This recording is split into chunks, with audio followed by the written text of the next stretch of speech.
দর্শক স্বাগত জানাচ্ছি কোরাস নিউজে, সাথে আছি আমি মোহাম্মদ আবু তাহের নয়ন। আমি আছি আহ, ঢাকা ধানমন্ডি 32 নম্বর বাড়িটিতে। আপনারা জানেন যে গতকাল রাত থেকে এই বাড়িটি ব্যাপক ভাঙচুর করা হয়।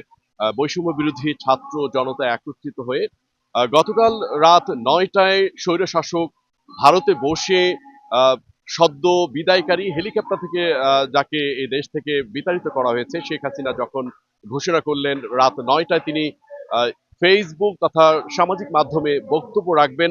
ছাত্রলীগ নিষিদ্ধ ঘোষিত এই পেজে যখন ঘোষণাপত্রটি দেওয়া হয় তখনই কিন্তু বৈষম্য বিরোধী ছাত্র জনতা একত্রিত হন।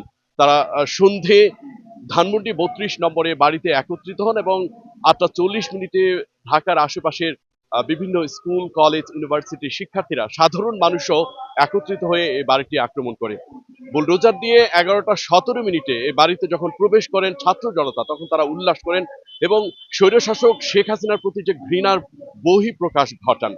তারা বলছেন যে রাজনৈতিকভাবে মতপার্থক্য থাকলেও আওয়ামী লীগ নিষিদ্ধ এবং শেখ হাসিনার বিচারের দাবিতে সকল রাজনীতিবিদ এক। তারা একজন ছাত্র নেতা জানিয়েছেন যে যতবারই শেখ হাসিনা নানানভাবে কর্মসূচি ঘোষণা দিবেন ততবারই এই আন্দোলনকে বেগবান করবেন। তারা বলছেন যে 24-এর গণ অভ্যুত্থান বিপ্লব এখনো শুকিয়ে যায়নি। প্রায় 2000 লোক ছাত্র জনতাকে শহীদ করে শেখ হাসিনার কোনো ধরনের এদেশে ঠাঁই নেই বলে তারা জানান।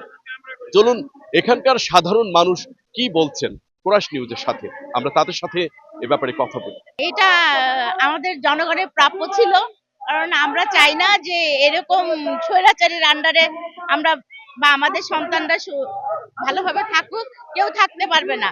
আর বিশেষ করে আমরা যারা মধ্যবিত্ত ছিলাম তাদের তো কোনো বেঁচে থাকার আশাই ছিল না, কারণ তারা না পারতো কারো কাছে চাইতে, না পারতো কারো কাছে ছিনিয়ে আনতে।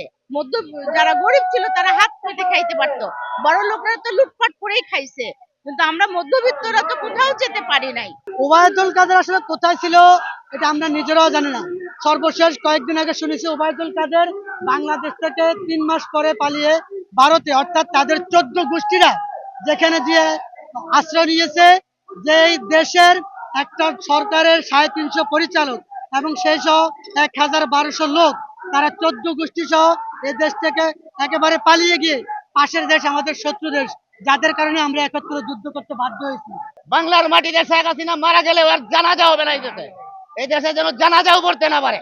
আওয়ামী লীগের কোনো সংস্কার না করে কোনো নির্বাচন এই দেশে কোনো নির্বাচন হবে না।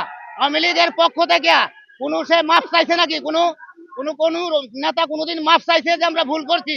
ভুল করে নাকে খত দেয়া এবং রাজসাক্ষী হইয়া শেখ হাসিনার বিরুদ্ধে যদি সাক্ষী দেয় তারপরে এরা মাফ পাবে। যার যেটা প্রাপ্য, আসলে ইতিহাস কখনো কোনো জিনিস ভুলে যায় না, ইতিহাস তার বদলা নিবেই।